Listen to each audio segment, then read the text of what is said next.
Ahoy hoy, I'm Planet Walk, and just over a month ago I made a video titled, I was wrong, Ken Wheeler was right. And the response to that video was rather interesting. On one hand, I had people asking if I was okay or if the video was some kind of joke. On the other hand, I had people telling me that it's so great to see that someone can admit when they're wrong. However, I did feel quite uncomfortable reading these comments that were praising me for admitting that I was wrong, because whilst I do think it is a good idea to admit when you're wrong, and that is something that I will do, if you can find something that I'm wrong about, I'll admit when I'm wrong. The thing is, I haven't actually changed my mind on Ken Wheeler.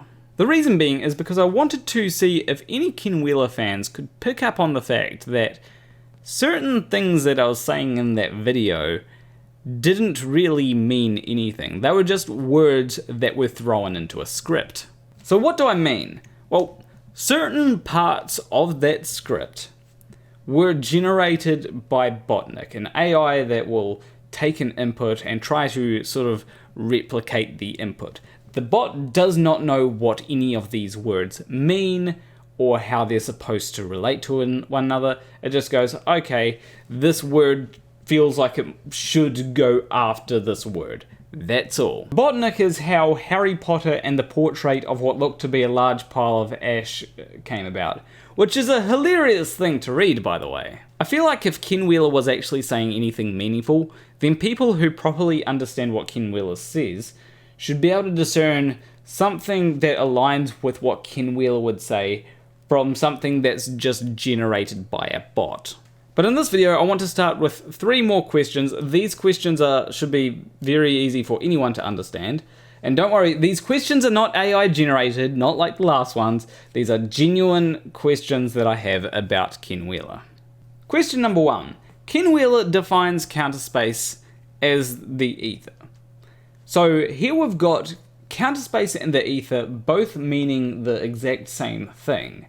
So why doesn't Ken Wheeler just stick with one word rather than using 2 words? Question number 2. Why are the definitions that Ken Wheeler uses when he goes ahead and defines all the things that he's talking about, why are they needlessly complicated?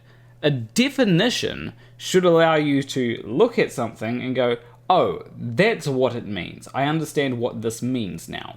Now, whilst I can understand the need to define things in complex terms, usually that is for someone that already understands those complex terms. For example, let's say I'm talking about programming and I bring up switch statements and someone asks me, hold on, what is a switch statement? Now I could describe it as, well, it's like an if-else statement except you have one variable and you're just comparing it to what different things that you think that it could be. And that would kind of work if and only if they understand what if-else statements are and what the hell variables are. If you understand none of that, then I'd have to define, okay, this is what an if-else statement is. And I must not define it using switch statements, because otherwise that's going to confuse everyone. Question number 3. If Ken Wheeler actually understands the universe, why doesn't he explain it in scientific terms? Because that would be something that would be a lot better than making up his own definitions to describe everything. It should be pretty easy to use the proper scientific terms for everything if he understands science so well. And a bonus question is, why has Ken Wheeler blocked me? Now, anyone can answer those questions. You can be a Ken Wheeler fan and answer those questions, or you can not be a Ken Wheeler fan and answer those questions. It'll be interesting to see everybody's response. Now I'm going to go over certain parts of the video that I made and point out obvious flaws in the logic that I used, and how in certain parts of the video I was just bullshitting, which seems to be something that Ken Wheeler does a lot of. Also, I'm going to explain certain jokes that some people missed. That there was a word salad joke, and I was actually worried that that was going to be a little bit too on the nose when it came to this video, but thankfully it wasn't. So I should probably start out by talking about Dunning-Kruger. Most people will probably know what that is, but if you're not familiar with it, Dunning-Kruger is essentially a illusory superiority bias, where you overestimate your ability in a particular field or subject, even though you only have a little bit of knowledge. So some people didn't get this joke, and I did debate whether I should wear this t-shirt or not, which you can buy on Teespring, by the way. I'll put a link in the description. But that was a joke for my own audience to try and show that I'm not serious. But people that don't get it, here's a bit of context. This is Dunning-Kruger at its peak. Oh, let's talk about Dunning-Kruger. Do you understand that Dunning-Kruger was performed on nothing but animal product eating ball tards? Do you understand that? And the outcome of that study wasn't a science, it was a study. The outcome of that shit was that you people think that you're more intelligent than you actually are.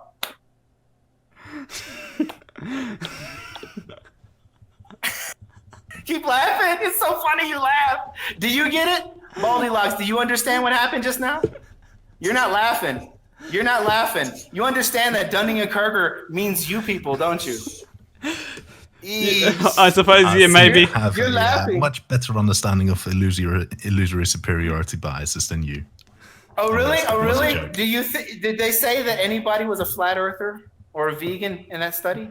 No, every one of them people were ball earthers. Every one of those people believed they lived on a ball earth. And the conclusion of that study was that ball earth zombies think that they are way more intelligent than they actually are.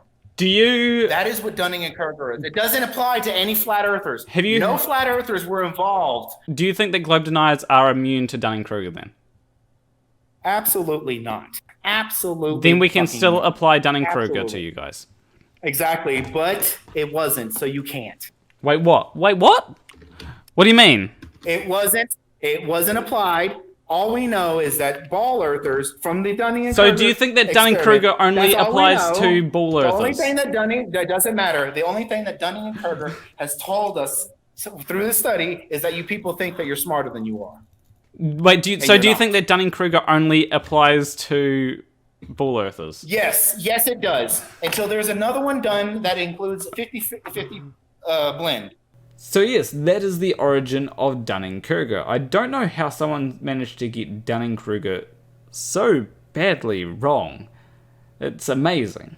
Now, when I tried to debunk Ken Wheeler, I was essentially using a very limited amount of knowledge, which, if you want people to take you seriously, you should probably try and have, a bit more expertise than, oh, I heard this person say this, so therefore it must be right. So there's an issue with what I said there, because it's actually completely fine to cite people that have more expertise than you, because you don't need to be an expert in everything to be able to debunk what people say. For example, I don't have to be an expert in climate change to cite people that say, yeah, the Earth has been steadily warming over the past few decades, and the primary reason is to do with humans emitting CO2 and other greenhouse gases. Now, obviously, it is good to understand the things that you're talking about, and for a lot of the stuff that I talk about when it comes to Ken Wheeler, I do understand it at least a little bit. So when it comes to me criticizing Ken Wheeler, it's not, oh, I just heard a thing, so therefore Ken Wheeler is wrong. It's more, I've looked into this and found that everything seems to disagree with what Ken Wheeler is saying. You see, when Ken would explain how gravity is sourced in mass of magnetic expulsion from the dielectric, I would just dismiss that as word salad because it didn't align with the knowledge that I had. So, part of that was written using the botnik. The gravity is sourced in mass of magnetic expulsion from the dielectric. That is something that the botnik wrote. No one picked up on that. I mean, sure, it sounds like something that Ken Wheeler would say, but it's just word salad generated by a bot. So people are probably wondering, what changed my mind on all this? And I'll tell you what, people coming to my channel and saying, stop hating on Ken Wheeler, stop making videos about Ken Wheeler, or you're just trying to get subs from Ken Wheeler. That did not change my mind in the slightest. That didn't even contribute towards it. In fact, it probably kept me in my view a bit longer. So, it is fine to be hostile towards me. You can call me stupid all you like. I mean, you don't even have to think that I'm wrong to call me stupid. You can just call me stupid because I'm stupid. You know, you don't have to have a reason. But calling me stupid isn't going to change my mind. You know, actual arguments is what changes my mind. And you know, maybe consider the possibility that you might be wrong. I mean, one of the main things that I'd ask you to think about is how many practical applications has Ken Wheeler's theory of magnetism given us? Be honest with yourself about that question. So the thing that actually changed my mind was a video put out by Derek Miller of Veritasium. This video was titled The Big Misconception About Electricity. And initially this video just broke my brain. I had a hard time wrapping what I thought was true about electricity and magnetism with the video, what that was saying was true about electricity and magnetism.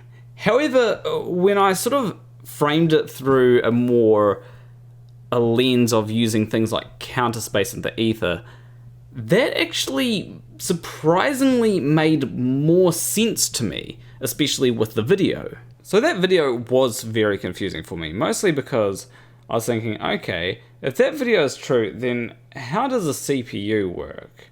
You know, how does a motherboard work? But then Electro Boom explained it, and it's like, oh, that makes a whole lot more sense now. Derek was being confusing. Now, I have seen some people pointing out potential issues with Electro Boom's video. It does seem that maybe he got something wrong with the pointing vector or something like that. I personally don't understand it, but I thought that I should just let you know that there are some people that say that he got certain things wrong about it. In addition, the video does mention people that I know that Ken Wheeler has cited in the past, including James Clerk Maxwell and Oliver Heaviside. You see, this goes back to when I was talking about Dunning-Kruger earlier. Ken Wheeler has clearly read James Clerk Maxwell and Oliver Heaviside. I haven't. So what makes me think that I'd have more knowledge in the subject than Ken Wheeler when Ken Wheeler has read more about the subject than I have? So just because you can reference someone doesn't mean that you're correct. I can reference Newton. I know the universal law of gravitation off the top of my head. It is F equals G m1 times m2 over r squared. Easy. Simply saying quotes like Nikola Tesla saying that light is nothing more than a sound wave in the ether does not make you correct. You know, I can say quotes too. But the better thing would be if Ken Wheeler could, you know, describe something like, I don't know, Maxwell's equations and how they relate to what he believes. But getting back to the Veritasium video, the main thing that I have to say that convinced me is when you stop viewing electricity as electrons, but instead as magnetic induction via pressures of dielectric inertia, everything that was said in that video makes a whole lot more sense. See, when the video talked about how the current isn't actually carried from electrons and it had a few very nice diagrams, it was clearly showing the magnetic induction from electrification, which can be explained by the nature of the dielectric. So Veritasium's video showed none of that, mostly because the thing that I said Veritasium's video showed was written by Badach. So yeah, it's easy to say that, oh, this video proves that the dielectric magnetic vortex magnet counter space salad is a thing. But just because I say that doesn't mean that it is a thing. I could just as easily say that the video proves string theory, and that would be just as valid. You have to explain how it makes the point that you are trying to make. So now we get to the questions section. Remember, these questions were mostly generated by the Badach. Let's see what the questions are, and let's see what people said in response. So the first question that I have is If the ether is an extremely simple phenomena of space without needing modalities, then how does nothing within space itself touch every aspect of space? Chris Rosencruz, I assume that's how it's pronounced, says, with all three of your questions, your point of reference is space. You're thinking within this frame, when in fact it's the other way around. You gotta reverse the actual direction of logic, and it will probably become clear without additional explanation. That being said, however, I will make an attempt. The ether is not a phenomenon of space, but the other way around. Magnetism creates space. Nothing isn't contained within space, it's at the heart of it, and space is on its outside. Space isn't something containing the stillness. Space wouldn't exist without the stillness being disturbed. Space is literally the effect of disturbance of inertia. Counterspace is inert. The discharging dielectric is the radiation ether modality known as magnetism, which creates space.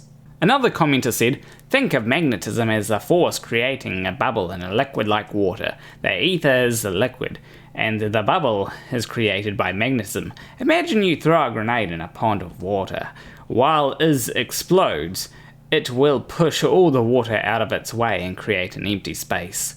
The magnetism is creating the bubble of empty space. Therefore, all force and motion and space itself results from magnetism as cause. Space is literally a bubble in the ether, but space is ultimately secondary to the ether as it exists inside it. So what did we learn here? Well, nothing, but if we were to pretend like we learned something, we could pretend that we learned that space is within the ether, but space is created by magnetism. But one of the weird things that Chris said that seems like it's trying to justify one of the weird things that Botnick says is nothing isn't contained within space, it's at the heart of it and space is on its outside. As if nothing is like an actual thing that can touch every aspect of space. But I suppose he was the person that did say you gotta reverse the actual direction of logic, which if you reverse the direction of logic, wouldn't that make something, by definition, illogical? My second question is, counterspace is necessitated by particles themselves, but how does this fact explain the dielectric inertial plane which itself cannot produce particles? Chris comes back to say, again, reverse your direction. The particle is only a way to refer to what is detected at the point of electric and magnetic wavefronts peaks and respective troughs. Inertia is not a property of those particles, but they are only made manifest by the modality of inertia. What would perhaps make this more apparent is the dispelling of the concept of touch and physicality and replacing it with strong pressure fronts meeting.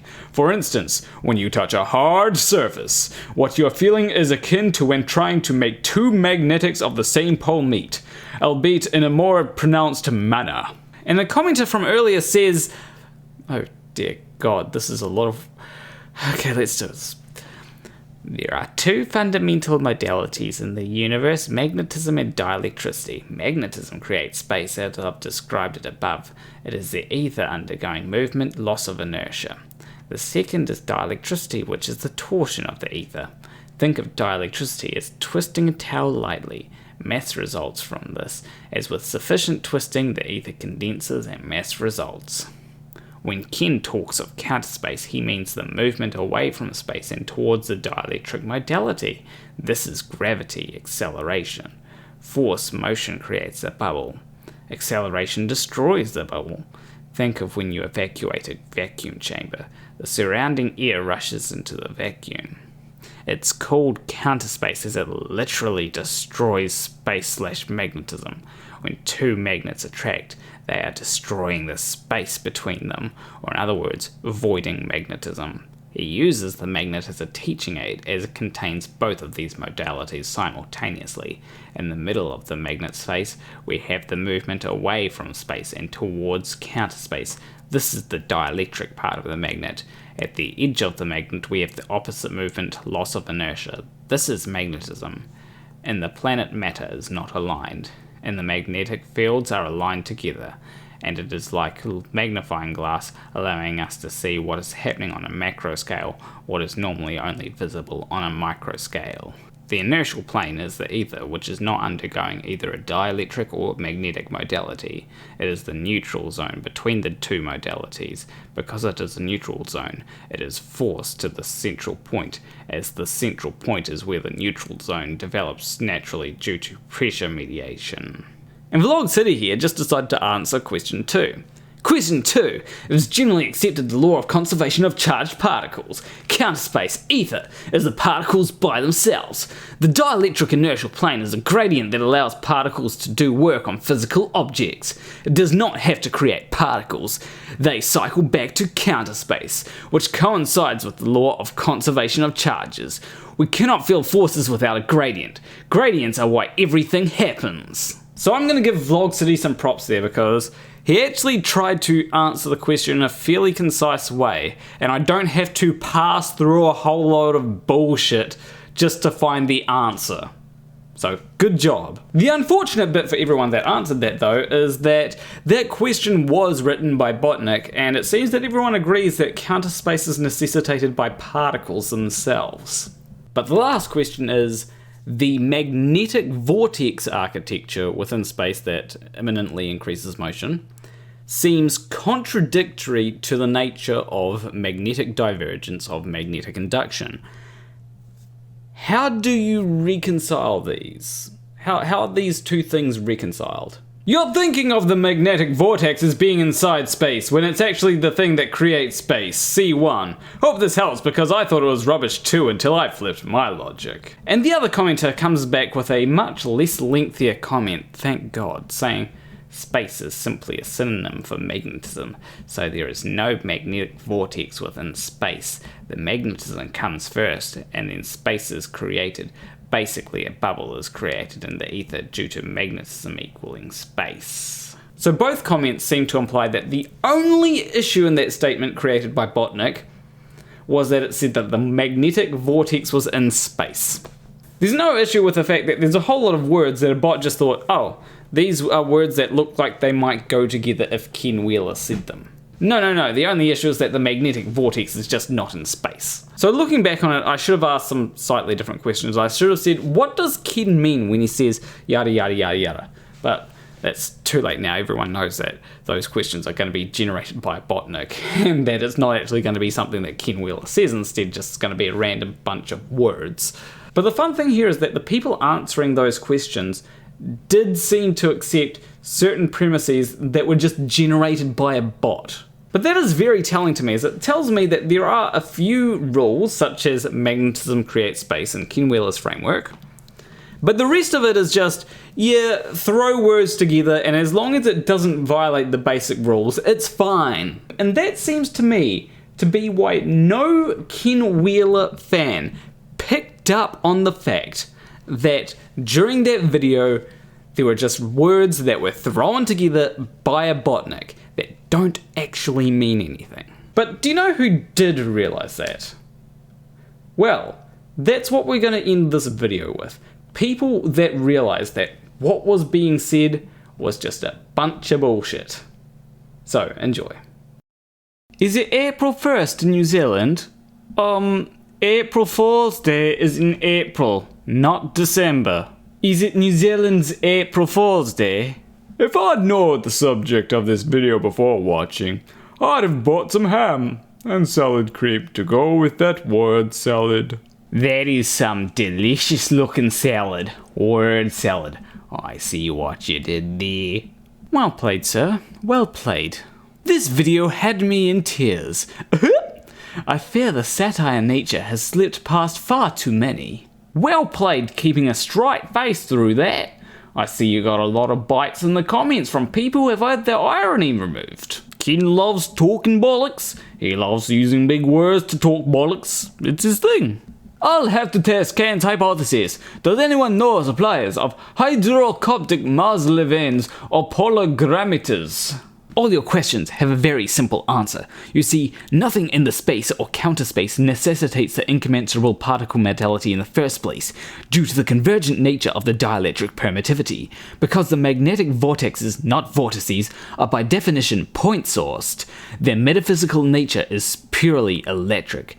pre-Cartesian knowledge of electricity, so well understood by Tesla, explains every aspect of the wave nature manifested through dielectric field modality without the need for ball-smashing particle pseudoscience, because you see, when your balls are smashed, it makes it difficult to achieve permeability with the bow-legged hooker on crack. Hope that clarifies it. Got your answers right here, me old trout, all nice and concise. A1, Vegemite, A2, Skyhooks, A3, Timbits. Get it now? Of course you do. You're welcome, eh?